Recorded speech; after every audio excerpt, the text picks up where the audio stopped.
Syrian ജനതയ്ക്ക് സഹായവുമായി Kuwait on your side എന്ന ക്യാമ്പയിന്റെ ഭാഗമായി 40 ടൺ സഹായവുമായി 7ാമത്തെ ദുരിതാശ്വാസ വിമാനം ഡമസ്കസിലെത്തി. കുവൈത്ത് അമീർ ഷെയ്ഖ് മിഷേൽ അൽ അഹമ്മദ് അൽ ജാബിർ സബാഹിന്റെയും കിരീടാവകാശിയുടെയും നിർദ്ദേശപ്രകാരമാണ് സഹായങ്ങൾ എത്തിച്ചത്.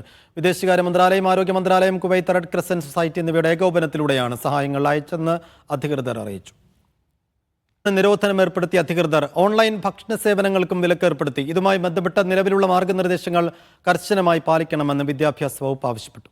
വിദ്യാർത്ഥികൾക്കിടയിൽ ആരോഗ്യകരമായ ഭക്ഷണശീലങ്ങൾ വളർത്തുന്നതിന്റെ ഭാഗമായാണ് ജങ്ക് ഫുഡ് നിരോധിച്ചുകൊണ്ടുള്ള അബുദാബി വിദ്യാഭ്യാസ വിജ്ഞാന വകുപ്പിന്റെ ഉത്തരവ്.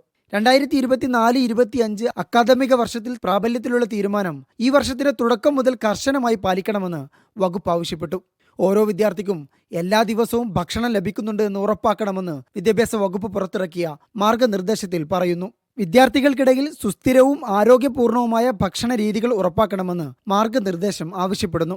ലഹരി വസ്തുക്കൾ, നുരയുന്ന ശീതള പാനീയങ്ങൾ, പന്നിയിറച്ചി തുടങ്ങിയവക്ക് സമ്പൂർണ്ണമായ നിരോധനം ഏർപ്പെടുത്തി. സ്കൂൾ സമയങ്ങളിൽ പുറത്തുനിന്നുള്ള ഭക്ഷണ ഓൺലൈൻ സേവനങ്ങൾക്കും വിലക്കേർപ്പെടുത്തിയിട്ടുണ്ട്.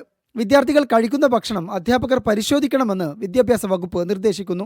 ആരോഗ്യകരമായ ഭക്ഷണശീലം വളർത്തുന്നതിൽ രക്ഷിതാക്കളുടെ പങ്ക് വലുതാണെന്നും മാർഗനിർദ്ദേശത്തിൽ പറയുന്നു. സ്കൂൾ അധികൃതർ ഇക്കാര്യങ്ങൾ രക്ഷിതാക്കളെ ധരിപ്പിക്കണം. പുതിയ നയവുമായി ബന്ധപ്പെട്ട് അബുദാബി പൊതു ആരോഗ്യ കേന്ദ്രം പരിശീലന ക്ലാസുകൾ സംഘടിപ്പിക്കും.